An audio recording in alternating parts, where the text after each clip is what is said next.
Bonjour les amis, Shalom, j'espère que vous allez bien. Bon, comme vous pouvez le constater, je fais plus de vidéos tous les jours, là maintenant, depuis Rosh Hashanah, tout simplement parce que les conditions qui se proposent à moi ne me permettent pas d'avoir le temps de pouvoir faire des vidéos tous les jours et que ça me demande quand même une préparation avant de pouvoir le faire. Et que j'ai surtout le désir et l'envie de pouvoir vous faire des vidéos lorsque je suis prédisposé à faire des études et non pas le faire pour le faire. C'est pas quelque chose qui m'intéresse. De plus, euh, parler comme ça juste à une caméra sans avoir de public, sans savoir à qui véritablement je suis en train de m'adresser, puisque les commentaires sont inexistants pour l'instant, et que ça m'est difficile aussi de savoir ce que vous avez besoin dans l'instant. Les sujets sont très vastes. Je pourrais rentrer dans des sujets qui sont non pas d'actualité, mais ce sont des sujets qui vont nous servir dans cette actualité, là où nous sommes dans la 50e porte de la Touma. Le processus qui se propose à nous tous, c'est un processus où, cérébralement parlant, certains n'ont pas la capacité de recevoir l'information parce que ils n'ont pas pris l'habitude en fait d'étendre leur compréhension. Ils sont restés limités à la compréhension basée sur le conditionnement soit parental, soit social, soit de l'institution. Voilà, tout simplement. Voilà.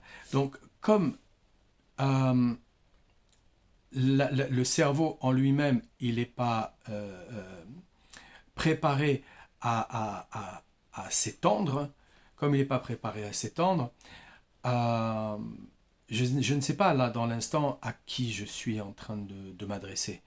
Je ne sais pas si vous avez envie, si vous avez l'intention de remodeler le cerveau et justement d'aller toujours chercher le Emet, les Amito, et pas seulement la vérité, parce que la vérité, on va dire que chacun transporte une vérité, les religions transportent une vérité, les athées transportent une vérité, les juifs transportent une vérité, les non-juifs transportent une vérité, mais le Emet, les Amito, c'est quelque chose de totalement différent.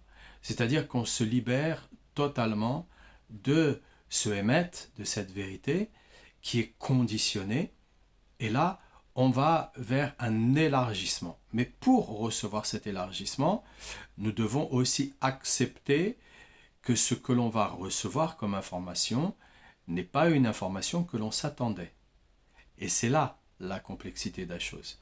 Puisque généralement, nous créons des relations avec les uns, avec les autres, nous créons des relations par affinité et non pas par émettre les amito. Donc cette affinité-là qui est créée, elle est créée parce que on reste dans son confort, on va pas plus loin. On va pas aller voir quelqu'un qui va nous envoyer de la lumière pure, qui va justement enlever toutes nos habitudes, toutes nos façons de croire, toutes nos façons de penser, et qui va faire en sorte de nous bousculer. On n'a pas envie de ça.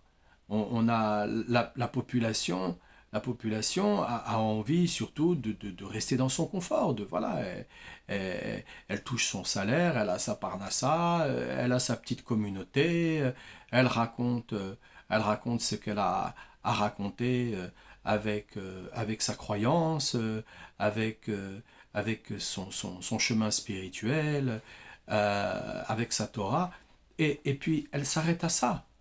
Et puis, elle va aussi donner les explications de nos sages, elle va donner les explications de nos commentateurs, mais les explications de nos sages et nos commentateurs sont des explications qui doivent être aussi encore expliquées, qui sont beaucoup plus profondes que ce que l'on est en train de lire. Donc, généralement, celui qui lit quelque chose va avoir une compréhension, et celui qui lit la même chose va avoir une autre compréhension.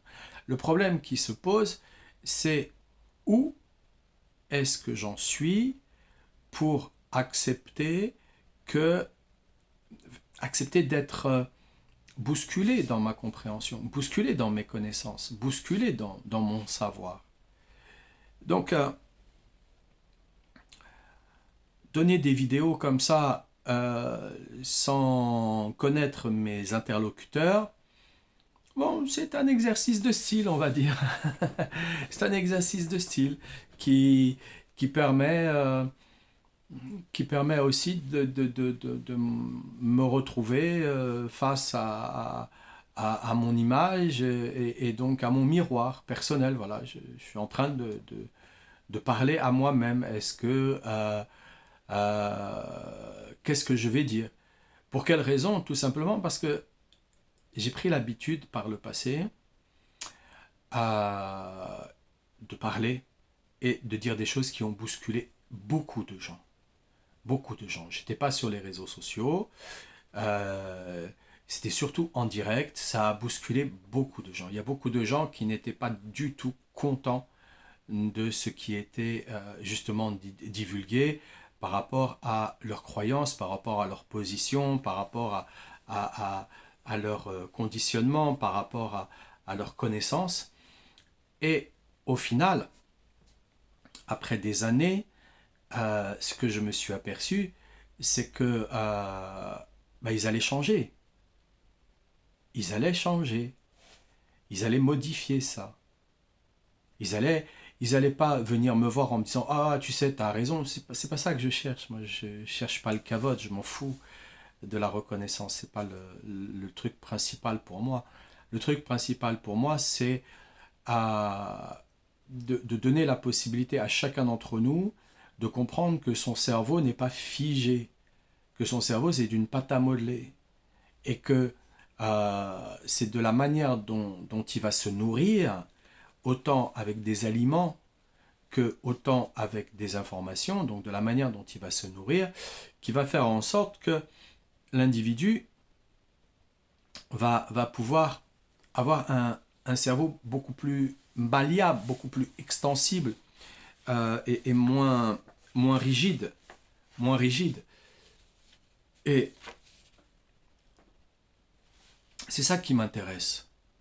Ce qui m'intéresse, c'est que nous puissions avancer sur un chemin de souplesse. C'est pas un chemin de souplesse, c'est pas un chemin où on va faire des compromis. Il n'y a pas de compromis à faire.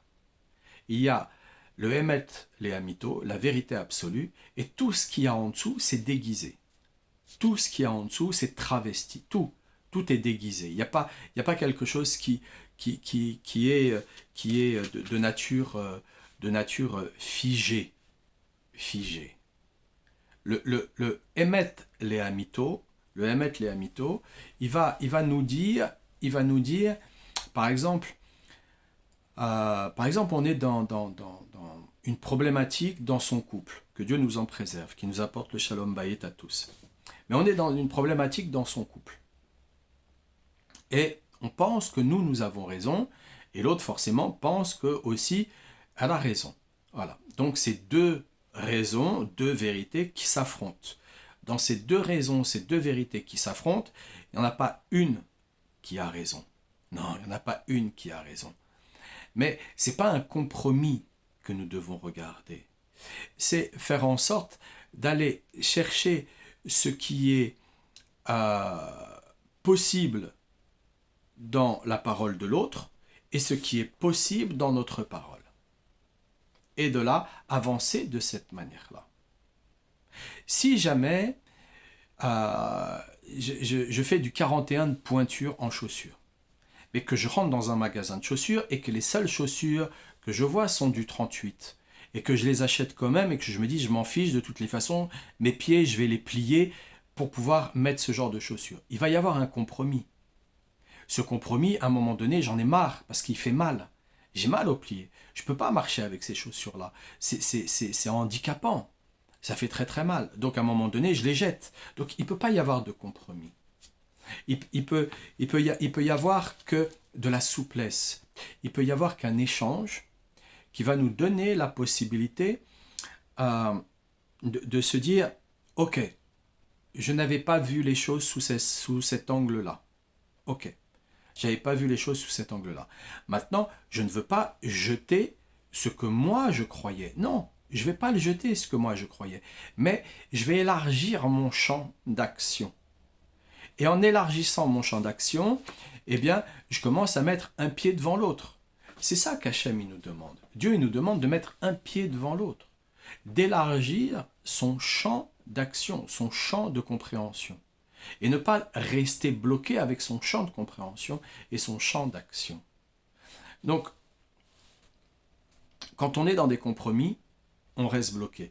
Et les compromis, au final, on ne se sent pas bien, puisque c'est comme si on a essayé d'étouffer notre propre parole. Quelqu'un qui a envie de parler, on l'empêche de parler, il va se mettre en colère. Donc c'est comme si on avait envie de l'étouffer. Maintenant, une personne où on va lui expliquer, on va lui dire, écoute, là tu veux m'expliquer quelque chose, tu veux me l'imposer. Ce que tu veux m'imposer, tu es en train de te mettre en colère, tu es en train d'essayer de me faire peur pour pouvoir me l'imposer. Ok, j'entends bien ça.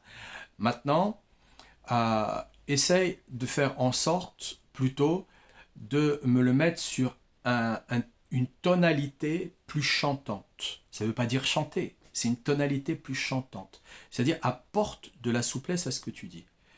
Eh bien, de par l'expérience que j'ai vécue depuis ces 35 ans, je m'aperçois qu'il est très difficile pour un individu qui manque de souplesse intellectuelle, de même d'articuler pour pouvoir parler. Articuler pour pouvoir parler. C'est pas difficile d'articuler. Ça demande de penser à articuler et d'accepter que l'articulation va nous permettre justement une meilleure écoute en face de nous. Et si on veut une meilleure écoute en face de nous, c'est aussi pour continuer un échange. Et si on veut continuer un échange, c'est aussi parce qu'on a envie, on émet le souhait d'être entendu, d'être écouté. Combien d'individus n'articulent pas? Combien d'individus n'ouvrent pas clairement leur bouche pour pouvoir articuler et prononcer ce qu'ils ont à prononcer avec calme, respect et souplesse. Parce que c'est ça l'articulation. Donc combien ne le font pas? Donc ce qui est intéressant, c'est pas non pas combien ne le font pas. Ce qui est intéressant, c'est d'ouvrir la porte en montrant que on est capable d'articuler, on est capable de prendre son temps, d'exprimer un propos parce que l'autre qui est en face va se donner la peine de nous écouter. Bien souvent, les gens qui n'articulent pas, c'est parce que ce sont des gens qui ont été habitués où on ne les écoute pas quand ils parlent. On ne s'intéresse pas à ce qu'ils disent. Alors ils mâchent leurs mots, ils se dépêchent. Ce sont des embrouilleurs, ils se dépêchent. Ils essayent d'embrouiller au plus possible, voilà, parce qu'ils sont embrouillés. Un embrouilleur, c'est quelqu'un qui est embrouillé. Donc lorsque on va nous-mêmes articuler face à l'autre, on n'apporte pas un compromis. on apporte une évolution, on apporte un modèle, non, une modélisation, non pas un modèle, mais une modélisation de notre cerveau. On apporte une modélisation de notre cerveau pour une modélisation de notre langage. Une modélisation de notre langage pour une modélisation de notre cerveau. Qu'est-ce que ça veut dire? Ça veut dire que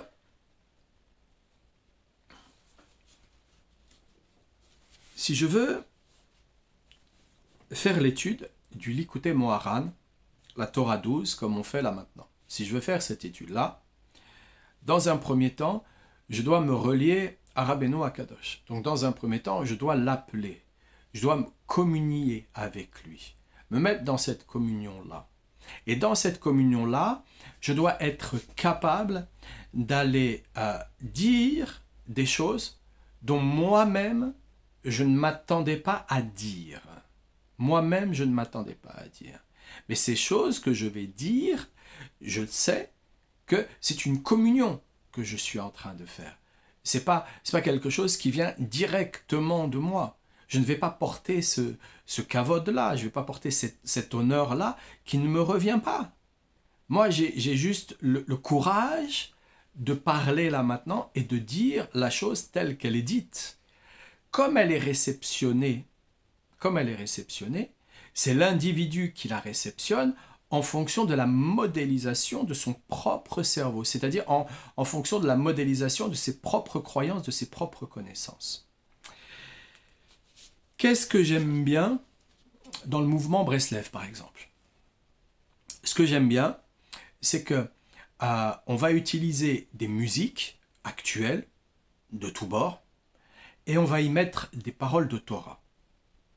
De cela, la musique qui a été utilisée par le passé avec des paroles de mécréants, elle va se transformer. Elle va se transformer. Pourquoi? Parce que quand on est dans la Yérida, on est dans une onde lumineuse. Il n'y a plus de paroles. C'est une onde d'Hachem qui va nous parler. Ou c'est l'onde des anges qui s'y trouvent, qui vont communier avec nous. Ou des tzadikim qui vont communier avec nous. Et en dessous de cette onde-là, on a une onde qui est musicale. Cette onde qui est musicale, avant qu'elle arrive chez nous ici dans notre environnement, elle va passer par différentes séphiras.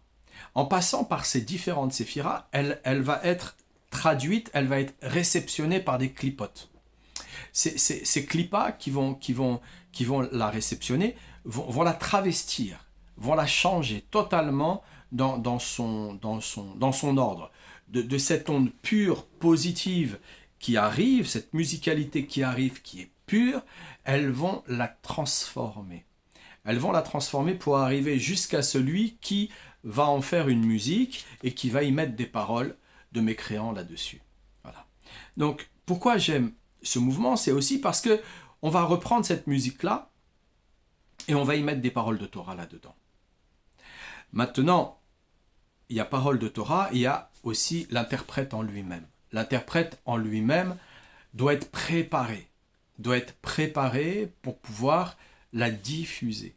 C'est-à-dire que il doit avoir réglé son corps, donc son instrument, à je ne mets pas d'intention derrière que à l'intention de me relier à Rabbi Nachman de Breslev ou directement à Hachem ou à d'autres tzadikim.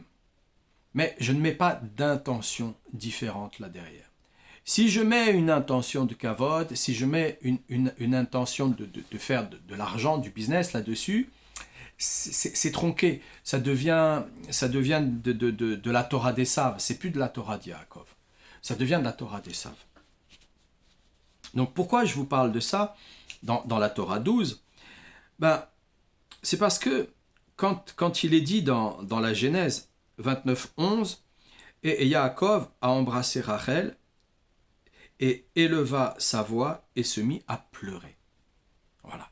Parce que quand il a communié avec Rachel, quand il a embrassé quelqu'un, on communie avec, hein, on partage quelque chose de très, très important, on va partager son souffle, on va partager sa salive, on va toucher la peau, hein, donc on va partager. Eh bien, euh, il s'est élevé puisque son âme personnelle et l'âme de Rachel s'est mis en connexion, donc il s'est élevé. Et donc il a élevé sa voix et il s'est mis à pleurer. Donc il s'est mis à pleurer, pourquoi? Parce que il a vu où est-ce que ça allait emmener, où est-ce que la situation elle allait l'emmener.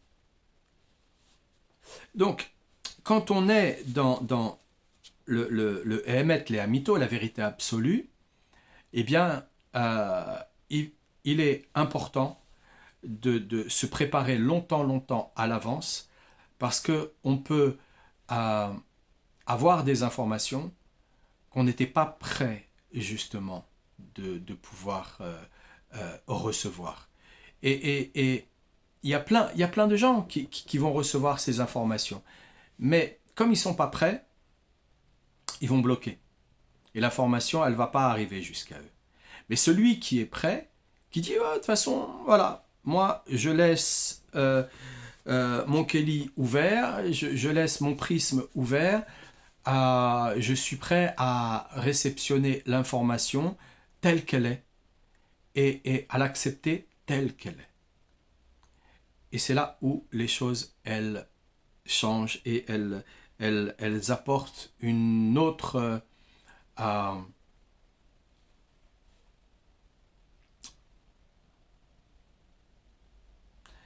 autre chemin, un chemin que seul Hachem a comme secret dans le fait que il est le créateur des créateurs. Donc,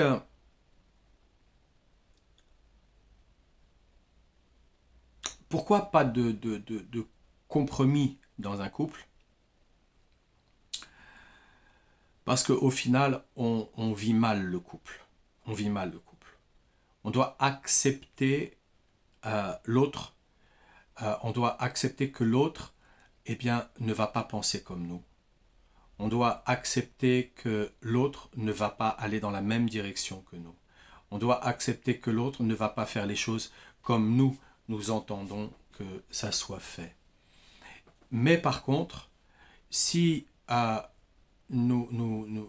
que nous devons faire, le devoir que nous avons à faire dans le couple, c'est de parler avec son couple, d'échanger avec son couple. Non pas de juger, non pas de critiquer, non pas de pointer du doigt ce qui ne va pas, mais d'échanger avec l'autre, de prendre le sujet de l'autre et de l'amener petit à petit à élargir son sujet avec ce que l'on croit nous savoir de cela. Quand nous avons suffisamment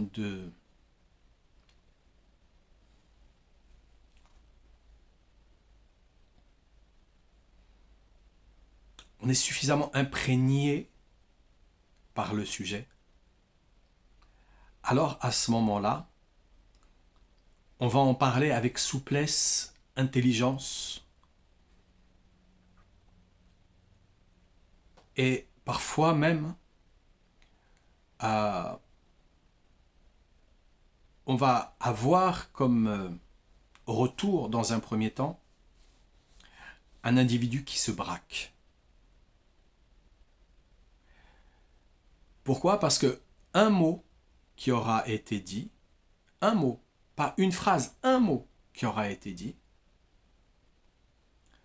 va être le mot qui emmène l'individu près de la limite de ce que il croit savoir. Il ne peut pas aller plus loin que ça. Un seul mot. Un seul mot. Un seul mot. Donc c'est là où il va se braquer. Et parfois le mot, c'est lui-même qui l'aura dit. Et nous, on aura cru dans notre intelligence qu'on va réutiliser ces mêmes mots pour pouvoir parler avec. Et en fait, on a été très très bête, très stupide, parce qu'il ne fallait pas réutiliser ces mêmes mots.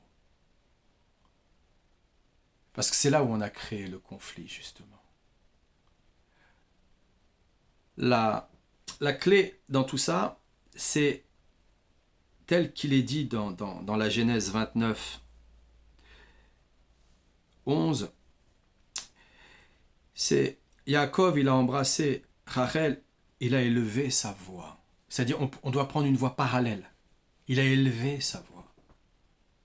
On ne doit pas utiliser les mêmes mots que l'autre, mais on doit élever sa voix. Si on utilise les mêmes mots que l'autre, on se retrouve confronté à cette barrière très limitante. Je crois que c'est pour cela que Rabbi Nachman, béni soit son nom, il a apporté le Likutei Moharan. Il a apporté cette Torah-là. Parce que s'il utilisait les mêmes commentaires, s'il utilisait les mêmes explications, s'il utilisait les mêmes mots, on se serait toujours retrouvé au même niveau, dans la même voie. Donc il a apporté une voie parallèle. Cette voie parallèle, elle nous donne la possibilité, justement, d'apprécier le respect qu'il a de la connaissance de l'autre en lui montrant qu'il est dans une limite. C'est là où beaucoup ont peur d'aller vers Rabbeinu Akadosh, parce que Rabbeinu, ce qu'il fait, c'est ce qu'il a fait avec moi. Pareil, je suis arrivé, la première fois, je me suis payé une fièvre pas possible, où je ne pouvais pas fonctionner comme j'avais l'habitude de fonctionner. Et la seule chose que je pouvais faire, c'était d'accepter mon sort que j'étais en train de vivre. Et si je l'ai fait, c'est aussi parce que j'ai un peu l'habitude, j'ai un peu de chemin derrière moi, qui m'a permis justement d'accepter ça, qui m'a permis justement de me dire, attends, tu vas là vers Rabbeinu Akadosh, tu ne le connais pas, peut-être que tu ne le connaîtras jamais, mais par contre, ce que tu peux faire, c'est accepter tout ce qui va se passer. Tout ce qui va se passer là dans l'instant. Donc c'est pour cette raison qu'il y en a plein qui ne veulent pas aller, puisque ça va les confronter à leur petitesse. À leur petitesse. Et c'est là où justement le message de Rabbeinu, il est fort, il est puissant. C'est que celui qui n'a jamais été dans le bitoul, il ne sait pas ce que c'est que d'être petit. Donc il en a peur. Donc il est confronté à la difficulté. Par contre, celui qui a pris l'habitude de pas fonctionner correctement dans cette vie, d'être à moitié sur plein de choses, d'être médiocre dans cette société, tout ce qu'il a essayé de construire, ça s'est cassé la figure, tout ce qu'il a essayé de faire, ça s'est cassé la figure. Bref, il n'est pas reconnu, il a une maigre parnassa, maigre reconnaissance. Celui-là, il commence à en avoir marre de lui-même. Alors il va voir Rabbeinu. Et là, Rabbeinu, bon, il commence à le relever. Mais celui qui a un peu connu, celui qui a un peu de connaissance, mais par contre qui n'a pas connu le bitoul, celui-là, bien quand il va se présenter, il va tellement être bousculé que ça va pas lui plaire. Ça va pas lui plaire. Ça va pas lui plaire. Et c'est là où justement Rabbeinu il nous montre que c'est là où nous devons être. C'est là où nous devons être. Nous devons être dans cette petitesse. Dans cet état qui fait, si nous voulons remplir nos kélis, chaque jour, puisque chaque jour est un éternel recommencement, si nous voulons remplir nos kélis, il nous faut les vider. Et il nous faut les vider chaque jour de la même façon, puisque c'est comme ça que ça se passe. Donc quand on sait vider ces kélis, et quand on sait accepter que Hachem nous les remplit au passage, c'est là où on va s'élever et on va élever sa voix et on va regarder autre chose. On va regarder autre chose. On était confronté à notre petitesse, on était confronté à notre petite intelligence, on était confronté à notre petit savoir. On croyait qu'on était quelqu'un de grand. On croyait qu'on était quelqu'un de grand. Et au final, non. Au final, non. C'est pas quelqu'un de grand que Hachem veut. On peut pas être grand face à Hachem. On ne peut être que petit face à Hachem. Donc, quand on vient parler de Torah orale et d'aller vers l'Esprit Saint dans la Torah orale, on vient dire libère-toi de tout ce que tu crois. De tout ce que tu crois. Et quand tu te libères de tout ce que tu crois, de tout ce que tu as appris, alors à ce moment-là, tu peux parler de Torah orale. Mais tant que tu viens y mettre des représentations ou un peu de souvenirs ou un peu de mémoire que tu as, ça ne fonctionne pas. Ça ne fonctionne pas. C'est de cette manière-là que Hachem se garde le moment de la venue du Mashiach. Il se garde ce moment-là. Parce qu'il n'y a aucun qui, dans tout ce savoir, toute cette connaissance, toute cette érudition, peut recevoir le message, puisqu'il sait. Il faudrait à la rigueur qui se retrouve à devenir totalement amnésique, que Dieu nous en préserve. Mais c'est vrai. C'est vrai. Être dans ce bitoul-là, c'est vrai. Mais ça, c'est pas l'amnésie telle que Alzheimer ou l'amnésie telle que après un accident, que Dieu nous en préserve, ou une maladie, que Dieu nous en préserve. Non, c'est pas celle-là. C'est pas celle-là. C'est un esprit saint. Saint, ça veut dire pur. Pur, ça veut dire limpide. Il n'y a rien. Il n'y a aucun attachement, il n'y a rien du tout. Il ne peut pas y avoir de compromis avec Hachem. Donc comme il ne peut pas y avoir de compromis avec Hachem, il ne peut pas y avoir de compromis dans un couple, c'est pareil. C'est exactement pareil, puisque un couple, c'est pour élever jusqu'à Hachem. C'est aussi pour cette raison que les couples, ils n'y arrivent pas. Parce que à l'heure d'aujourd'hui, cette bande passante continuelle de pollution psychique, peu importe le nom qu'on va lui donner, eh bien, cette bande passante, elle ne veut pas. Elle ne veut pas que les couples s'élèvent. Donc, un esprit saint, c'est un esprit qui est suffisamment souple pour se baisser et aller passer le balai anti-poussière sous le meuble dans l'angle qui est extrêmement difficile à atteindre. C'est ça un esprit saint. Et seul cet esprit saint-là peut diffuser de la Torah orale. Auquel cas, on diffuse de la Torah orale, mais cette Torah orale, elle est encore stigmatisée, formatée par une connaissance de quelque chose. Une connaissance de quelque chose. Donc, celui qui diffuse de la Torah orale, la chose qu'il a à faire avant, c'est se connecter directement avec le tzaddik ou avec Hachem. Et rester fortement accroché avec lui. il est pas en train de regarder un public, il n'est pas en train de regarder quelqu'un bien précis. Et s'il regarde un public ou s'il regarde quelqu'un de bien précis, il ne doit voir en cela que le nom d'Hachem. Que le nom d'Hachem.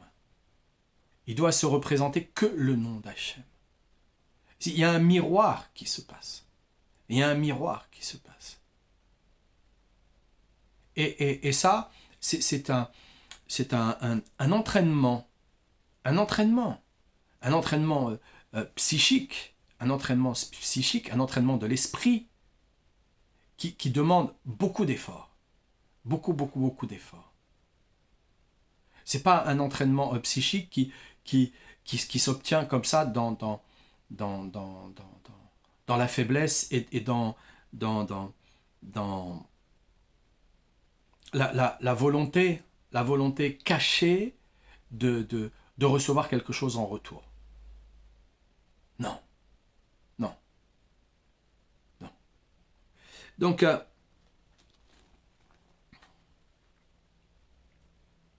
c'est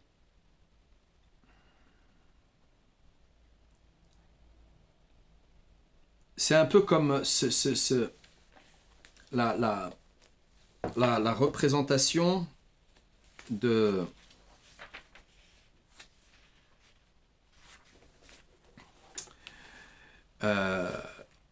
ce qui peut être donné aussi à travers le Pidyon Nefesh. Et dans cette représentation qui est donnée à travers le Pidyon Nefesh, il est donné la représentation de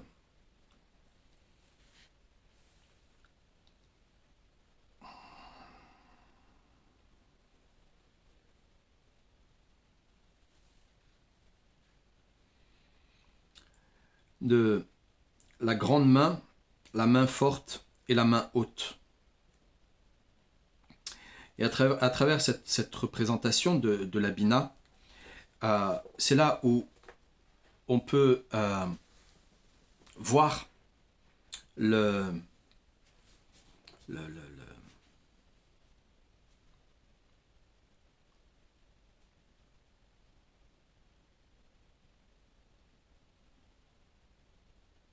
ça nous jette dans le vide. On est dans le vide.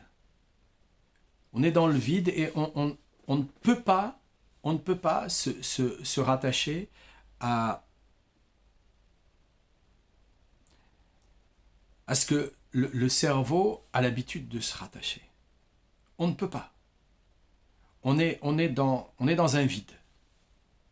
Et dans ce vide, de ces trois étapes,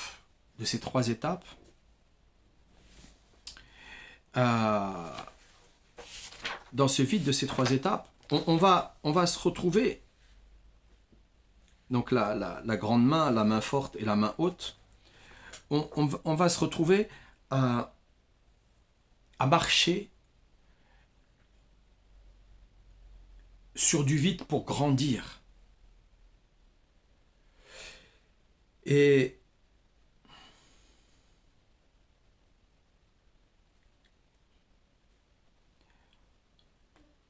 on va se libérer de nos manteaux, des manteaux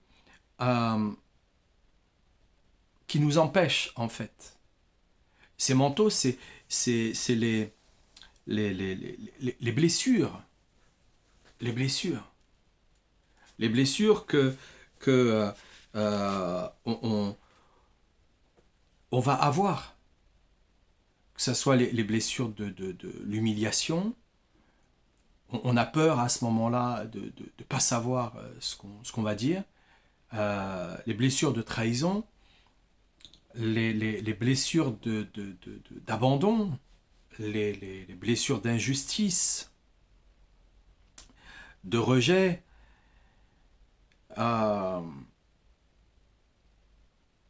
la blessure de rejet, parce qu'on se dit, mais est-ce qu'on on peut se dire, mais est-ce que je vais être compris là, dans ce que je suis en train de dire?